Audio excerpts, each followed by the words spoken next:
aperture is a fundamental concept in photography, crucial for mastering exposure and depth of field. It refers to the opening in a camera lens that allows light to enter. The size of this opening is adjustable, and it is measured in f-stops such as f2.8, f4, or f16. A lower f-stop number indicates a wider aperture, while a higher number signifies a narrower one. Understanding aperture is essential for controlling the amount of light hitting the camera sensor. A wider aperture, like f2.8, lets in more light, making it ideal for low-light conditions. This is particularly useful for indoor photography or capturing subjects during twilight. Conversely, a narrower aperture, such as f16, reduces the light entering the lens, which is beneficial for bright outdoor scenes.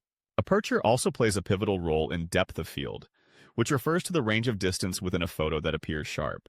A wide aperture creates a shallow depth of field, blurring the background and foreground while keeping the subject in focus. This technique is often used in portrait photography to isolate the subject and create a pleasing bokeh effect. On the other hand, a narrow aperture increases depth of field, ensuring more of the scene is in focus. This is particularly advantageous in landscape photography, where capturing detail from foreground to background is essential. Photographers often experiment with aperture settings to achieve various artistic effects.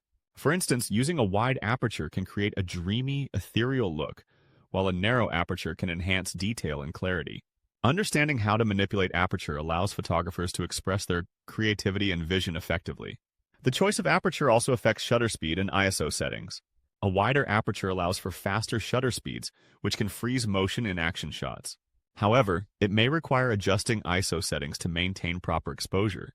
Conversely, a narrow aperture necessitates slower shutter speeds, which can introduce motion blur if not managed carefully.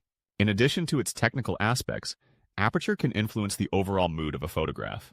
A shallow depth of field can evoke intimacy and focus, while a deep depth of field can convey vastness and detail. Photographers should consider the story they wish to tell when selecting their aperture settings. In conclusion, mastering aperture is vital for any photographer looking to enhance their skills. By understanding its impact on exposure and depth of field, photographers can create stunning images that capture their intended vision. Whether shooting portraits, landscapes, or action shots, the right aperture setting can make all the difference in achieving the desired effect. Embracing the versatility of aperture opens up a world of creative possibilities in photography.